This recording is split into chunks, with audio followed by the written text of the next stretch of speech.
Unimed Podcast. Hola, muy buenas a todos y bienvenidos a otro episodio de Unimed Podcast. Hoy en lunes, Saberes en Sinergia, nuestros presentadores del día de hoy, incluyéndome, que soy Santiago González, estudiante de Ingeniería Mecánica, y Luisa Suárez, estudiante de Estudios Liberales. Hoy vamos a explorar un tema muy pero muy interesante llamado el impacto de la música en los ambientes de aprendizaje. Bienvenida, Luisa.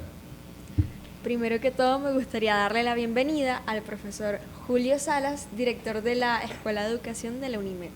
Bienvenido. Muchas gracias por la invitación y muchas gracias por este espacio que valoro mucho. Este tipo de espacios los valoro porque también contribuyen a ese proceso de construcción de conocimiento, de saberes, de experiencias que brindan aportes muy significativos a esas experiencias de aprendizaje de cada uno de los miembros de nuestra comunidad. Gracias. Profe, tenemos por acá que usted es director en educación, que tiene un magíster en educación y estrategias de aprendizaje y de paso es profesor en educación musical de la UPEL. ¿Podría contarnos un poquito sobre su trayectoria y qué fue lo que le inspiró a enfocarse en este campo? Es así, sí. Mira, yo cuando inicio mis estudios universitarios, inicio en el área de la administración, específicamente en la administración de presupuestos, ¿no? Pero es como cuando tú haces una carrera, pero sientes que te falta algo, ¿no? Oye, yo no soy completamente, no estoy hecho para esto, ¿no? Y a mí siempre me llamó la atención la docencia, los ambientes de aprendizaje, estar en un aula de clase, y además siempre me he desempeñado o he hecho actividades musicales, ¿no? Entonces, es como llego al Instituto Pedagógico de Miranda, quien administra la carrera de educación musical y egresa profesores en música, y bueno, allí hice mi pregrado porque entonces era una combinación de ambas cosas que me gustaban, ¿no? La música y la educación. Y ya bueno, estando allí, bueno, entonces seguí la carrera o seguí ese camino docente, siempre creando bases sólidas para ir adquiriendo algunas experiencias más significativas. Entonces, bueno, nos fuimos a la maestría, después nos fuimos al doctorado, después nos fuimos al postdoctorado y por allí, bueno, me he mantenido en esta línea educativa. Cuando llego a UNIMED, llego como profesor de cultura, específicamente profesor en el área del lenguaje musical. Después también tomo la asignatura de percusión, entonces venía haciendo un trabajo de la enseñanza musical y bueno, ahí estuvimos un buen rato y ya hasta que llego a la escuela de educación y bueno, sigo en mi área en la que tanto me apasiona y ya desde otra perspectiva, pero siempre sin dejar de lado esa experiencia musical que siempre me acompaña a todas partes, ¿no? Esta pasión, quería preguntarle si usted en algún momento se había inspirado por los profesores que le instruyeron en esta área de pedagogía musical y si lleva esos conocimientos, esos valores o esas prácticas hoy en día para implementarlas. Mira, yo siempre tuve, yo creo que todos nosotros tenemos en algún momento alguna figura que tomamos como modelo, ¿no? Bien sea en mi experiencia como docente y como músico. Hay muchos músicos con los cuales de los cuales aprendí mucho y admiro mucho. Después, bueno, la experiencia me permitió estar con ellos en tarima, compartir con ellos y igualito a nivel de la docencia. Siempre hay docentes que uno ve como un modelo y uno dice, bueno, yo quiero construir o quiero desarrollar ciertas habilidades y competencias como las que tienen estas personas, ¿no? Entonces, bueno, un poquito de aquí y un poquito de allá para poder llevar esa experiencia o esas competencias a un aula de clase. Profe, yo quería preguntarle más por una duda mía que por otra cosa, porque lo he leído mucho en internet y también lo viví mucho cuando yo en mi colegio empecé a practicar a tocar guitarra y a tocar cuatro. Es muy cierto que las emociones van muy de la mano del tipo de instrumento que toca una persona. Las emociones están ligadas con todo, y mucho más con el ámbito musical, ¿no? La experiencia de vida tuya se construye no única y exclusivamente a través de relaciones interpersonales y todo aquello. La experiencia de vida tuya también se construye a nivel sonoro, a través de lo que escuchas, y ese escuchar te permite a ti ir consolidando una memoria musical o una memoria auditiva, y te permite entonces identificar situaciones, te permite adquirir ciertas experiencias que van ligadas a tu emocionalidad. Tú identificas Cuando alguien llega a tu casa, te identificas cuando abren la puerta con las llaves, ¿verdad? O identificas sí. A alguien cuando camina cerca de ti solamente con el sonido de los pasos, ya sabes quién es. ¿Cierto o falso? Bueno, no sé, a lo mejor esa persona que llega a ese sonido de esas llaves resulta que, no sé, puede ser tu esposa o puede ser tu mamá y hay una relación afectiva allí, entonces eso te produce emoción, X, ¿no? O también hay ciertas experiencias musicales que van también con esa construcción de tu personalidad y de tu emocionalidad. Yo conocí a una persona que me decía, mira, a mí no me gusta el bolero. Yo decía, ¿por qué no te gusta el bolero? Y era una persona que tenía cualidades musicales. Y un adulto contemporáneo, ¿no? Vamos a decir, bueno, es joven, no le gusta el bolero, ¿por qué tal? Pero decía que no le gustaba el bolero porque el bolero traía recuerdos menos gratos en su ámbito familiar. Porque su papá se pasaba de tragos, entonces era la música que le gustaba a su papá, pero entonces esto traía una serie de hechos en su casa, de discusiones y que eso lo marcaron. Entonces ya eso le dice a él, bueno, ya no me gusta este género musical simplemente porque lo asocia con esa experiencia de vida. Y así pasa. Yo a veces hago ciertos experimentos cuando hago talleres de educación musical y coloco alguna composición. Recuerdo mucho Gloria de Vivaldi. Lo coloco y les pregunto a las personas qué sintieron. Hay algunos que te dicen exaltación, otros que te dicen melancolía, otros que te dicen caos, otros que te dicen alegría. Fíjate, entonces eso depende mucho. Es una composición, esa composición sí fue hecha por ese compositor con algún fin específico y quiso transmitir algo a nivel emocional, porque también los compositores se asocian mucho a lo que dicen y lo relacionan mucho con la emocionalidad y con lo que quieren transmitir, pero no todo el que está afuera, todo el que escucha lo percibe de esa manera. Entonces, mucho de la experiencia de vida tuya tiene relación con cómo escuchas, cómo discriminas auditivamente y cómo percibes lo que escuchas. Wow, profe. Wow. Eso nunca lo había escuchado, que una persona podía quedar marcada por una situación, por ese motivo no le podía gustar un tipo musical.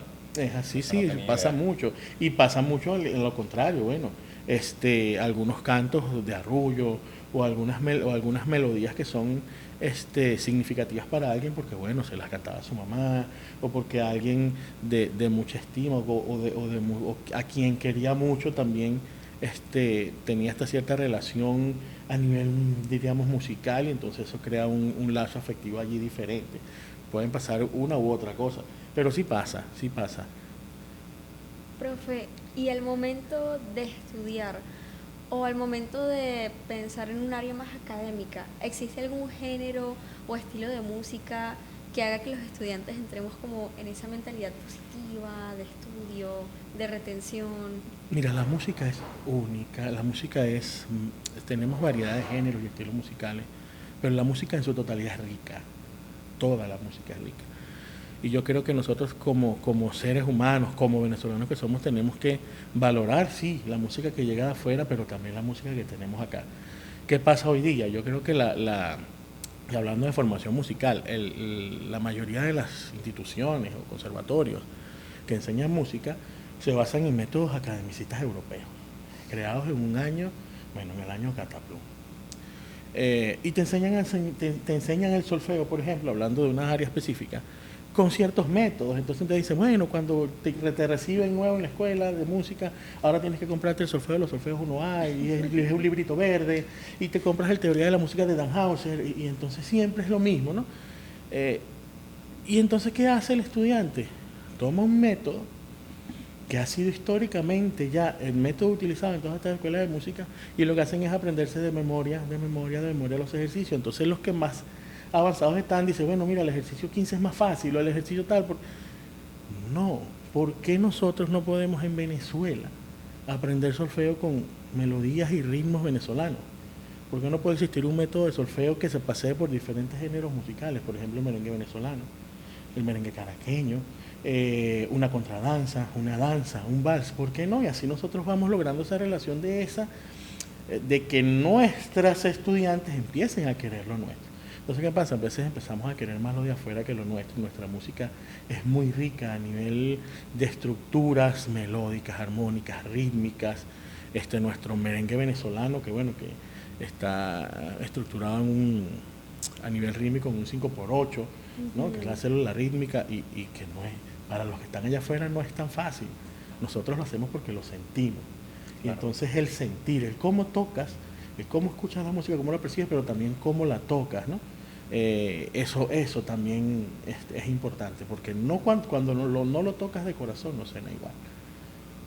Profe, ¿usted cree que sea importante, por lo menos usted como docente, usted cree o ve beneficioso para los estudiantes integrar música en sus metodologías pedagógicas? Para los estudiantes en relación en cómo aprendo, cuando Sí, de ese estilo. nosotros somos seres musicales y llevamos la música a todas partes, así no la estemos escuchando. Tu cuerpo emite sonidos. Y ahora yo les hago una pregunta a ustedes. ¿Ustedes creen que el silencio absoluto existe? No. Si yo se los coloco a ustedes en un aula completamente hermética, que no permita el ingreso de algún tipo de sonido, y los coloco allí inmóviles por una cantidad de tiempo, ¿experimentarán el silencio absoluto? No. No creo. ¿Por qué no crees y no estás seguro? Principalmente porque yo por lo menos soy el tipo de persona que siempre cuando está aburrida, por lo menos cuando estoy en una clase que se me hace muy pesada, lo único que hago es siempre empezar a tararear una de mis canciones favoritas. Intentar agarrarle el ritmo, imaginar que Estás me en estoy tu casa, escuchando. estás en tu casa, viendo televisión, escuchando música, ¡pum!, se va la luz. ¿Qué pasa? De repente hay como un... Empiezas a percibir una cantidad de sonidos que están ahí siempre pero que no les paras. Exacto. O que no llegan o que tu oído discrimina, porque nuestro oído discrimina. Cuando tú estás enfocado en una cantidad de cosas importantes, en que tienes examen, en que tienes unas tareas que hacer, tu oído simplemente hace que escuches lo más relevante para ti. Y hay una cantidad de sonidos que están allá que básicamente como que ignora porque tu concentración o tu atención está en otra cosa. Y cuando tú escuchas con atención, tratas de abrir tu oído a tratar de recibir la mayor cantidad de sonidos posible, tu experiencia va a ser diferente. Es como cuando se va la luz y empiezas a percibir sonidos que están allí, pero que tus tareas diarias no te permiten escucharlas. Siempre están con nosotros, incluso nuestro cuerpo. Por eso les preguntaba si los coloco en esta habitación, tu respiración se escucha, los latidos del corazón se van a escuchar. Puedes incluso experimentar el sonido de la sangre correr por tus venas. Y si estás en la calle, tus pasos son rítmicos, tú caminas a un ritmo. Y tu voz, el cómo tú hablas es melódico. Nosotros podemos escribir en una partitura el discurso de alguna persona, porque no hablamos en una sola nota. Nosotros no decimos, hola, yo me llamo Julio, ¿verdad que no? Hay énfasis, hay notas más altas, hay notas más bajas, entonces es un discurso rítmico, melódico, diario, y estamos constantemente haciendo música. Ahora, ya cuando hablamos del hecho musical, de la música que escuchamos, sí es importante, yo creo, acompañar nuestros estilos de vida, nuestras tareas con algo de música, en el carro, cuando estudio, pero no de que yo voy a estudiar y voy a colocar esa música a todo volumen, no. Si nosotros lo hacemos a conciencia, hay algunos estudios que se basan en las estructuras de algunas formas musicales o composiciones musicales para lograr la atención de los estudiantes, la percepción y todo aquello, de acuerdo a la estructura rítmica, las tonalidades que se trabajan y todo. Pero usted coloca música casi imperceptible al oído, allí, en su cuarto, en un aula de clase, usted verá que los resultados van a ser diferentes. Van a ser diferentes. ¿Por experiencia? O sea, ¿lo ha hecho usted? Claro, es más, cuando en las aulas de clase hay métodos de la enseñanza de la música que lo proponen, y hay algunas composiciones algunos compositores que lo proponen, incluso algo de esto lo trata el efecto Mozart, de esas composiciones musicales específicas que pueden ser parecidas a música para relajación, pero que colocadas en un ambiente específico, un ambiente de aprendizaje casi imperceptible al oído, va a hacer que esos estudiantes lleguen a un nivel emocional y cognitivo deseado. Y eso entonces potencia el aprendizaje, potencia la atención, potencia la concentración, y los resultados van a ser diferentes. Fíjate que tenía cero idea de que eso funcionaba así. No tenía ni idea. Claro, yo escuchaba música mientras hacía mis actividades. Claro, pero que estudio tú a lo por mejor tú comodidad. pones tu música alta y entonces tocas y te mueves y tal, ok, estás haciendo actividad corporal y desarrollas algunas habilidades, pero a veces tu mente va y viene en la tarea, en la música, en lo que escucho. No, coloca tu música y déjala allí, casi imperceptible, y olvídate que ella está allí. Y haz tus tareas diarias, el resultado va a ser diferente. Profe, y en el futuro ve que muchas más aulas y docentes implementen la música al momento de impartir clases o en tiempos de Mire, estudio. es una gran, no pelea, vamos a decir pelea, pero no necesariamente tengo que ser músico para utilizar la música en un aula de clase, no necesariamente. Todos tenemos cualidades y potencialidades musicales, pero cuando yo voy a una aula de clase, no necesariamente debo conocer qué es una tonalidad, qué es una escala, qué es un 4x4, qué es una negra, qué es una redonda, no necesariamente. Incluso los programas educativos no deben estar enfocados desde esa perspectiva, de que yo en educación inicial tenga que enseñar las negras, las redondas, las blancas, no, todo parte de la vivencialidad, de la experiencia sonora que se le brinda al estudiante, y entonces él va a crear una conciencia musical diferente, va a desarrollar su oído, su manera de escuchar, y eso le va a permitir adquirir bases sólidas para luego adquirir aprendizajes más complejos. Una profesora puede hacer fácilmente lo que yo les estoy diciendo ahora, ¿sí? Un docente puede hacer o puede lograr que los estudiantes realicen marchas dentro del aula de clase. Yo no necesito ser músico para ponernos a marchar, ¿sí? O para llevar simplemente el tiempo, porque todos lo hacemos. Cuando usted está en una fiesta, baile o no baile, está sentado, le está haciendo el pie, o le está dando la mano en la mesa. Eso lo hacemos todos. Todos somos rítmicos por naturaleza. Entonces, experiencias musicales en el aula pueden ser muchas. Hay recursos audiovisuales, hay recursos sonoros, hay instrumentos musicales que son hechos para niños, para simplemente lograr una experimentación, una vivencialidad que permita simplemente explorar sonidos, explorar recursos y después luego aprenderá al niño qué es eso. Porque yo antes de ir a una clase y enseñar qué es una escala diatónica o la escala musical do, re, mi, fa, sol, la, si, yo puedo crear algunas melodías, y aquí me puedo ayudar de un especialista, por ejemplo. Puedo crear algunas melodías o puedo musicalizar refranes, los refranes que tanto conocemos, los musicalizo con qué, con la escala de do. La cantamos, jugamos con ella, nos acompañamos con una pandereta o cualquier instrumento. Y él no necesariamente tiene que saber que es una escala diatónica, la está cantando, la está vivenciando, la está experimentando. Más adelante, si su interés es estudiar música, o si va a estudiar ya a nivel con más profundidad la música, cuando él escucha la escala diatónica va a haber un insight y va a decir, ok, esto era lo que yo cantaba cuando niño, o esto era lo que yo cantaba en el aula de clase. Ya tiene la experiencia, ya la escucha, sabe cómo suena, la canta antes de conocerla a nivel conceptual. Eso es lo que tenemos que hacer en las aulas de clase. Llevar música, llevar experiencias musicales que no necesariamente estén relacionadas en ese momento con una enseñanza conceptual o abstracta. Simplemente que escuchen. No tengo instrumentos musicales, no tengo un reproductor para colocar música. Hay sonidos no musicales. ¿Sabes cuántos sonidos hay allá afuera? Porque no generamos actividades afuera en donde podamos permitir a los estudiantes escuchar, a entender qué pasa a nivel sonoro allá afuera, a identificar sonidos, a seleccionar sonidos y con esos sonidos hacer composiciones musicales en el aula en equipo, ¿por qué no? ¿Cómo los representamos si no hay instrumento? A nivel corporal, a nivel vocal sin articular palabras, podemos hacerlo y las composiciones musicales que se hacen son muy ricas. He tenido mucha experiencia de esta con niños y con adultos y créanme que personas que dicen no tener habilidades musicales para nada, crean unas composiciones muy buenas, utilizando ¿qué?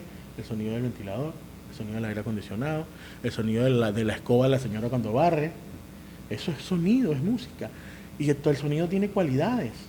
¿Y cuál es el recurso, la materia prima ideal para hacer música? El sonido. El sonido. Profe, para meternos un poquitico más preguntas, digamos, de carácter como estudiantil o educativo, por lo menos, ¿qué cree usted o de qué manera la música pudiera influir en el estado emocional de los estudiantes y cómo esto puede afectar su rendimiento académico? Bueno, lo conversábamos hace un ratico, ¿no?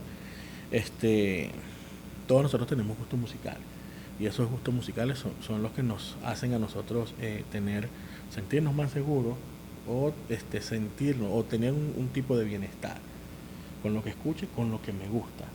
Pero es necesario poder llevar a las aulas de clase otras experiencias musicales o otros géneros musicales que sé que también te van a gustar. O sea, es un poquito de salir de la zona de confort. Un poquito de salir de la zona de confort. ¿Por qué? Porque cuando yo conozco géneros diferentes, me apropio de un conocimiento, además, que no tenía a nivel de estructuras rítmicas, de géneros, de cultura, de identidad, de nuestra identidad. Y estoy acostumbrando a mi oído a escuchar otras cosas. Y eso te permite a ti entonces tener un abanico más amplio de lo que te gusta y de lo que no te gusta, porque a lo mejor habrá géneros que no te gustan, pero tienes que conocerlos también. Cuando trabajas, estudias, escuchando lo que te gusta, los resultados son diferentes. Lo haces con mayor ánimo, lo haces con más ganas. Por eso es que digo que un aula de clase sin música es aburrido. Y más si tenemos entonces un modelo didáctico enfocado solamente en un paradigma positivista, en donde la metodología es completamente conductista, acción-reacción, estímulo-respuesta, y sin nada que escuchar, entonces ustedes me dirán. Entonces, no, ambientes de aprendizaje constructivos, en donde haya relación entre pares, en donde podamos escuchar música, en donde podamos, si no podemos escuchar música, podamos hacer música, en donde la música se relacione con diferentes contenidos de aprendizaje. Yo puedo aprender historia con música, yo puedo aprender matemática con música, yo puedo aprender cualquier área de conocimiento, pero si la relaciono bien, ¿no? Bien direccionada, con sentido, entonces podremos obtener resultados diferentes. Yo creo mucho en eso. Bueno, yo lo suelo vivir también cuando estoy muy estresado y suelo poner música para relajarme. A pesar de que puedo tener mil cosas para hacer, me intento Independientemente de la música que sea, a lo mejor te relaja un Guns N' Roses. Sin no duda, sé, sí. un November Rain, a mí me encanta. Ojo, el solo de guitarra de Slash a mí me parece que en esa pieza es muy bueno y genera satisfacción, pero a mí también, yo también escucho, no sé, un aguinaldo de Cecilia Todd y wow, te llega, lo que se hace con el corazón te llega, y si la música llega y lo sientes, verdaderamente que cambia tu estado de ánimo. Entonces hay que hacer que los estudiantes quieran lo que escuchan, y si lo quieren lo van a sentir, y si lo sienten el ánimo cambia. ¿Tú, Luisa, qué tipo de música utilizas tú para relajarte? A mí también Más me pop, gusta tienes más cara de pop. Sí. Ella sí. Taylor Swift.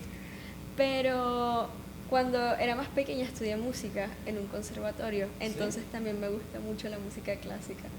Pero eres de poner tipo música clásica estilo Vivaldi Estilo, o Mozart. como explicaba el profe, Claro. un Tchaikovsky. Música académica. Pero a pesar de eso incluíamos mucho la música venezolana y las composiciones modernas con el contrapunto. Teníamos un poco más de esta composición, ese sabor latino. Te habla de, mira, ya está hablando de contrapunto.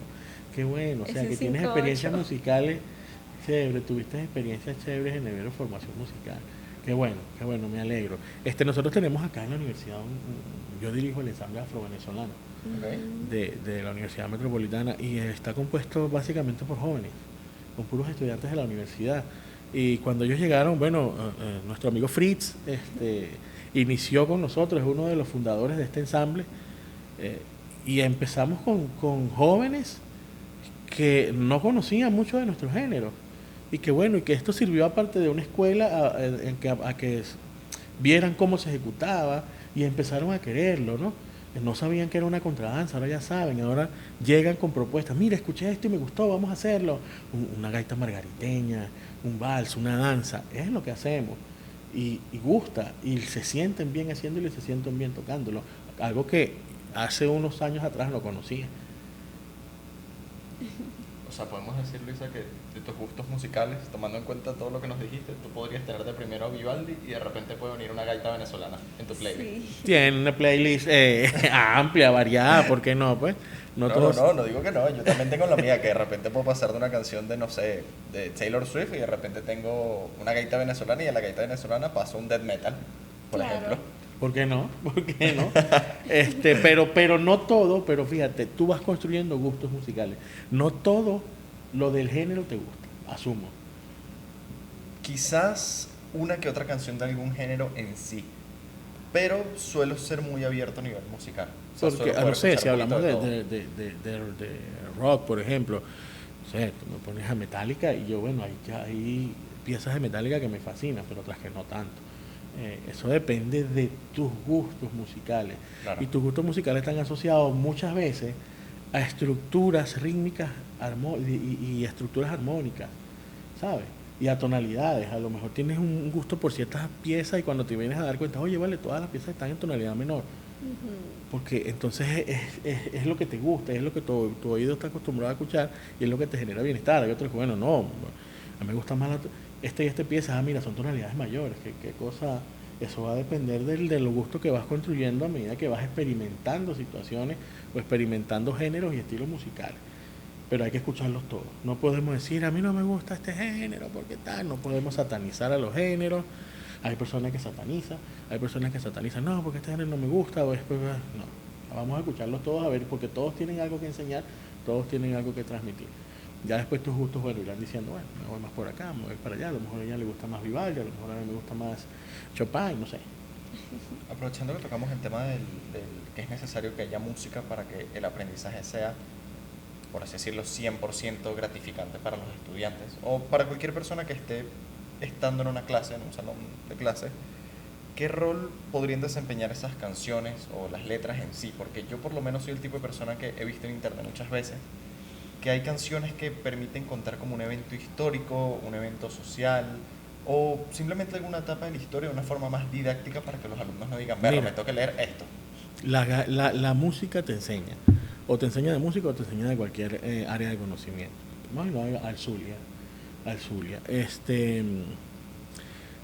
Hace muchos años atrás, hoy en día tenemos instrumentos musicales que ya no los hacen con cuero, de la piel del animal, sino que los hacen más que todo con material sintético y a veces ya no es madera sino fibra. Pero,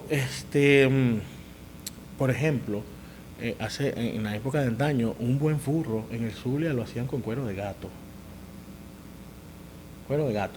Y la cera con que se toca el furro para generar la fricción en la vara, la ideal de todos era la cera del pegón. O sea, del bicho. Uh-huh. Entonces veías a todo el mundo cazando, no, buscando los nidos, buscando los panales, para sacar la sustancia que tiene el panal y de eso crear su pelotico, su cosa para colocarle a la vara, y era lo que genera. Y hoy en día tú ves a muchas personas que son puristas y andan buscando por allí pegones para poder tocar el instrumento. Pero ¿por qué te comento esto? A lo mejor la gente no lo sabe y hay que leerlo, pero hay gaitas que te narran esta historia. Hay gaitas que te dicen por qué se usaba el cuero de gato, por qué se usaba la cera del pegón.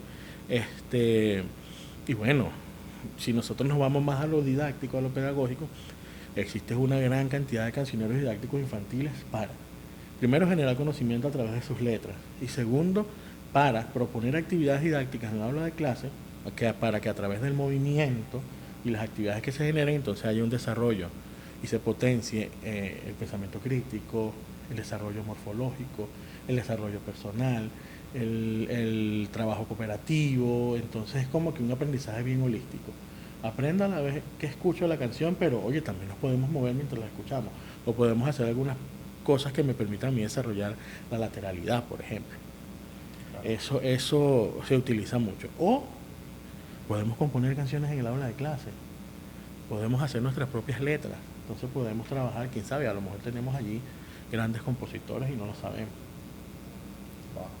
Esto me recuerda que muchos estudiantes de medicina, hay un video en YouTube muy famoso que es el ciclo de Krebs, y es una canción que narra completamente este ciclo que es biológico y químico, así como hay un rap de los elementos químicos de la tabla periódica, y ayuda mucho con la memoria. Es más fácil aprenderlo por la estructura rítmica, por las rimas que se presentan. Entonces, evidentemente, es más fácil para mí aprenderlo de esa manera que hacerlo a través de una simple recirculación de información. Memoriza, que al fin y al cabo no queda en la memoria a largo plazo, no hay un anclaje. Cuando yo lo canto, si lo canto, la melodía es pegajosa, a mí me gusta, se crea ese gusanito musical que te va a acompañar a ti a todas partes. Porque a veces a ustedes les pasa, hay alguna melodía que no les sale de la cabeza. Bueno, a mí todavía se me quedan pegadas algunas canciones en primaria que durante mucho tiempo, cuando yo estaba en primaria, empezaron a implementar en muchas escuelas privadas el tema de que los estudiantes, para que aprendieran las tablas de multiplicar más fácil, agarraban CDs y en esos CDs venían las canciones de la tabla del 1 a la tabla del 10 y nos decían, este primer lapso de la 1 a la 4 y así sucesivamente hasta que se las aprendan todas. Claro, es el uso de la música, pero esa cosa suena como que muy positivista eso. Bueno, vamos a aprender la hora una 4, aquí está el disco. La mejor es la del 5, me acuerdo que era una salsa. Pero hay un, claro. Sí, no vale. No, porque ya usó otro disco. No, el 5 el mío era un hip hop. El 7 era una bachata y el 9 era un vals. Imagínate. Una locura. No, pero está interesante eso, porque entonces podíamos hacer un trabajo de investigación allí, a ver cuáles son las tablas que más se aprendían los chamos. A lo mejor estaba la respuesta en el género. A lo mejor. Bueno, también el gusto musical en ese entonces, cuando uno está creciendo y uno todavía no termina de desarrollar 100% el cerebro, uno realmente no conoce como tal su gusto al fondo, como todo. Uno puede tener un pensamiento de esa edad y uno cuando crece dice, berro, Estás consolidando experiencias sonoras, estás consolidando experiencias musicales, tu oído está trabajando, estás creando una memoria musical, como te digo. Ya va a llegar el momento en que vas a definir una ruta. Sí. El hijo mío, por ejemplo, el hijo mío tiene 13 años. Te dirán, ay, bueno, le gusta pura música contemporánea. No, al hijo mío le gusta el bolero, por ejemplo. Y me dice, bueno, yo lo ayudo a hacer tarea, vamos a escuchar un bolero. Wow. Eso está simplemente en la experiencia de vida y en lo que a ti te guste, en lo que a ti auditivamente te parezca bien y te genere bienestar. Cualquier cosa. El sonido de la lluvia en un zinc, por ejemplo. Hay personas que les encanta esto. Yo a veces a mí me encanta dormir con música estilo del bosque, como si estuviera metido en una selva. Paisaje sonoro. Me encanta. Paisaje sonoro. Puedes construir paisajes a través de cada uno de los sonidos que forman parte de esos paisajes. Y eso se puede llevar al aula de clase. Construir paisajes sonoros con los estudiantes. No necesariamente tenemos que tocar un instrumento. ¿Qué pasa hoy en día también? Que tenemos muchos especialistas en música en las aulas de clase que no son especialistas en música. O que simplemente llegaron allí porque, bueno, por obra y gracia del Espíritu Santo, estás en un colegio dando clases. Pero no conozco esa metodología, esa didáctica para enseñar la música. Entonces, llega un niñito y le dice, ay, para ver el cuatro, y no me lo toques que me lo desafinas. Aléjate. ¿Me entiendes? Entonces Sí. no le permite al estudiante acercarse a vivir esa experiencia. Entonces, vamos a trabajar una canción, el cuatro desafinado. Entonces vamos creando vicios y vamos creando una consolidación auditiva que no es la correcta. Y los chamos, cuando vienen esos primeros años de escolaridad, cuando ya adquieren esas habilidades, esas competencias, y hay que cuidar por lo que hacemos porque eso va a ser parte de ahí en adelante, como digo, de una base sólida para que el examen más complejo. Y si no lo hacemos bien aquí, de allá hacia arriba, entonces la cosa puede ser peor. Pero yo sí creo en las ganas. Hay cultores, hay personas que conocen la música, que no necesariamente tienen que ser profesionales en la música y lo hacen muy bien, ¿no? No estoy diciendo que todos sean así.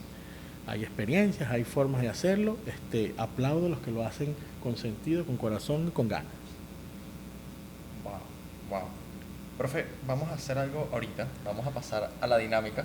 Ajá. ¿Te quería saber tanto que era la dinámica? Pues bueno, aquí le tenemos la dinámica para que se divierta con nosotros. Luisa, ¿quisieras hacer una presentación a la dinámica?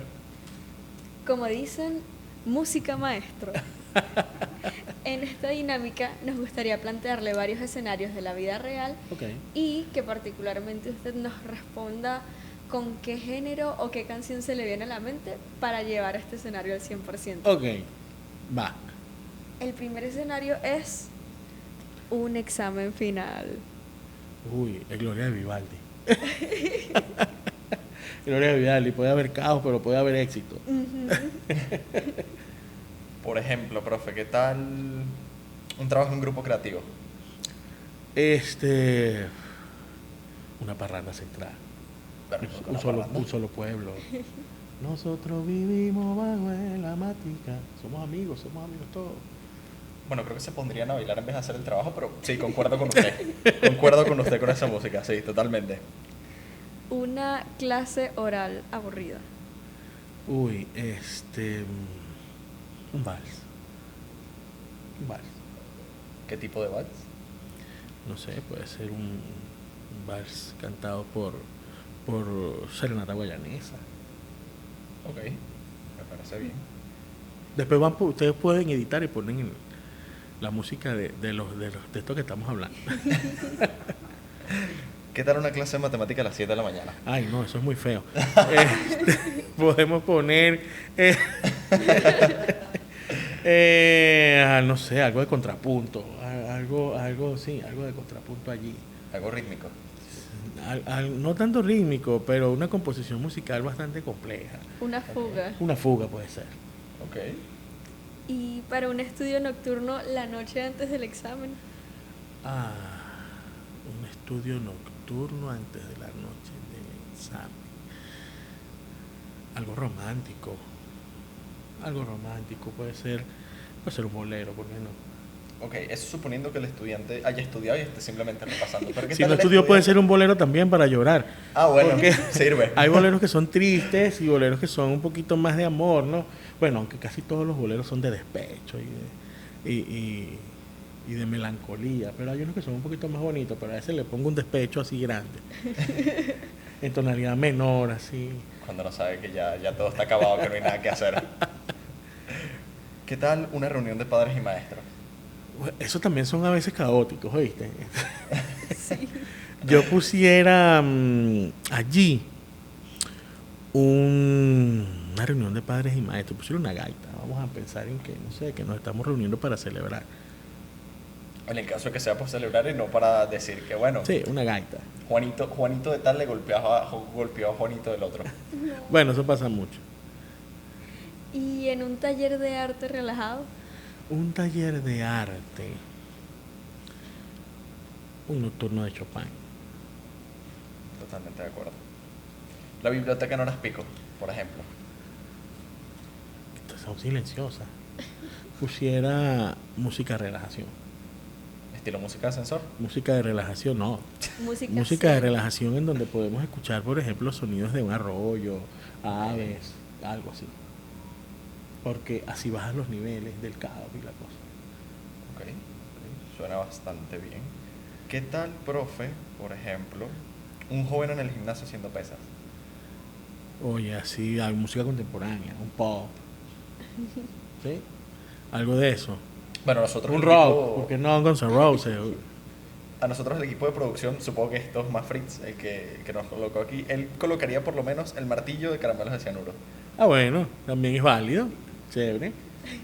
Suena bien. Sí. Vale, perfecto. Para mí los boleros pegan con todo. No, aquí Claro me puedo que escuchar sí. un bolero en la noche antes. Habiendo estudiado, berro, una botellita tengo que tener al lado. Sí. Y si no No, estudié, entonces te nada, trasnochas y listo. no llegas temprano. No, desde temprano. Claro, si la clase es en la tarde, no hay problema. Si es en la mañana, nada, bueno. Se pudrió todo. ¿Listo?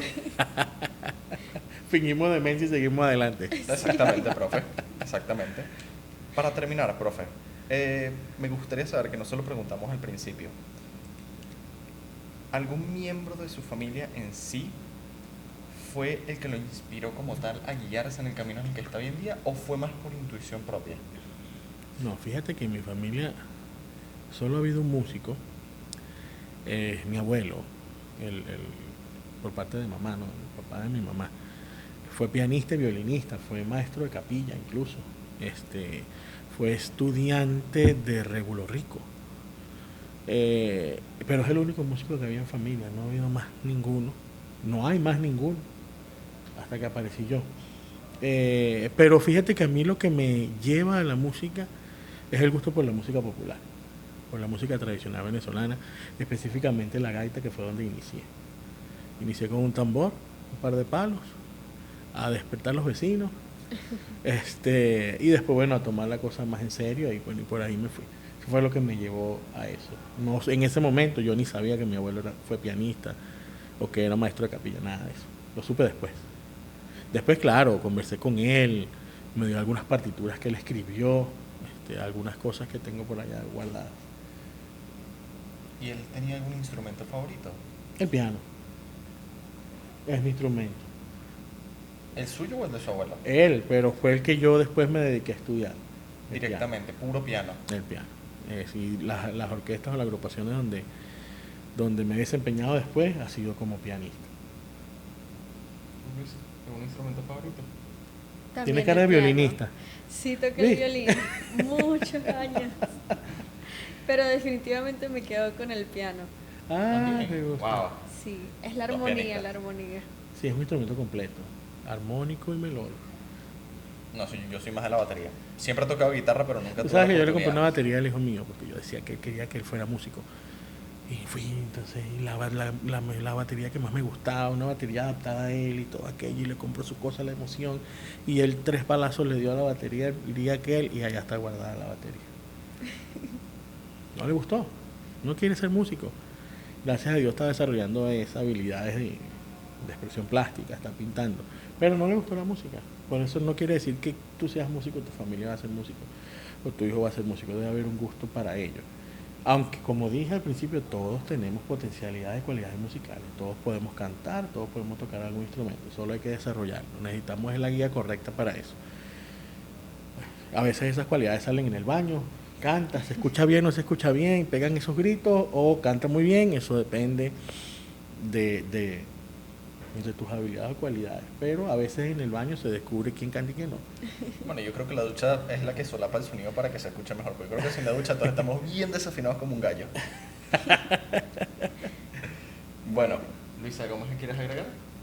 Quería darle las gracias al profe Julio por haber asistido. No, hoy. gracias a ustedes, de verdad. Fue que sí. muy inspirador. Mira, muchas gracias a ustedes por el espacio, como digo. Me encanta discutir, hablar de música, hablar de educación. A veces hablo mucho y me tienen que mandar a callar. Pero si algo te apasiona, llévalo a donde tú vayas, defiéndelo donde tú vayas. Y por eso donde yo voy, defiendo mi profesión docente, defiendo mi profesión de músico y defiendo nuestra cultura, nuestra identidad y nuestra música. Siempre a donde vaya. Tenemos que conocer lo nuestro, saber de lo nuestro, querer lo nuestro y después queremos lo de afuera. Wow, profe. Bueno, muchísimas gracias por todo, Gracias por la a ustedes. oportunidad de poder escucharlo, de escuchar todas sus historias, sus experiencias. No solamente nosotros dos, sino todo el público que nos va a escuchar mucho más adelante. Y, nada, darle las gracias nuevamente por estar aquí. Después hacemos otro podcast y bueno, traemos a los muchachos para tocar un poquito de algo y bueno, hacemos algunas demostraciones musicales. Sí. Parece bastante bien. Bueno, con eso podríamos ponernos ejemplos, la verdad. Claro, cantamos un poquito y ella nos acompaña en el piano Bueno, o en el sí. violín. Bueno, entonces creo que por el día de hoy podemos cerrar. Nuevamente gracias a todos los que nos vieron. Los esperamos en un próximo capítulo de Saberes en Sinergia y hasta la próxima. Gracias. Unimed Podcast es grabado en Caracas, en los espacios de la Universidad Metropolitana. Una producción de Unimed Virtual. Editado por Ángela Zambrano y Wilhelm Fritz Lindo. Esto fue Unimed Podcast. Suscríbete para más episodios.